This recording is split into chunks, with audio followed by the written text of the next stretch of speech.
అంత బాగా ఎలా నటించావు నిఖిల్ అంటూ నిఖిల్‌ని నాగార్జున గారు ప్రశ్నించేసరికి ఏమైంది సార్ అని అంటాడు. ఇక దానితో నువ్వు నటన అంటే బాగా ఇష్టం అనుకుంటా. రోహిణికి ఫుల్‌గా సపోర్ట్ చేస్తున్నట్టు చాలా బాగా ఏడ్చావు. కానీ తను టాస్క్ ఆడుతున్నంత సేపు ఇసుకను నింపుతూనే ఉన్నావు. అంటే తన వైపు మద్దతు పలుకుతున్నట్టు లేదు. కానీ నువ్వు చివరిగా ఏడ్చేసి తనకి సపోర్ట్ చేసినట్టు చాలా బాగా నటించావు. నీ నటనకు ఆస్కార్ అవార్డు ఇవ్వచ్చు అంటూ నాగార్జున గారు నిఖిల్‌ని ప్రశ్నించారంట.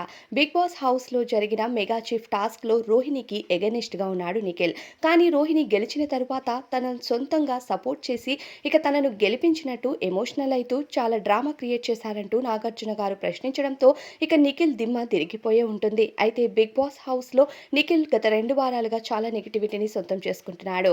మరోసారి నిఖిల్‌కి మరింత నెగటివిటీ యాడ్ అవ్వడంతో పాటు నాగార్జున గారు ప్రశ్నించిన ఈ ప్రశ్నకు గాను నిఖిల్‌కి మరింత నెగెటివ్ యాడ్ అయ్యే ఛాన్సే ఉంది. కానీ విన్నింగ్ పొజిషన్ మాత్రం ఖచ్చితంగా నిఖిల్ చేతిలోనే ఉందని చెప్పాలి.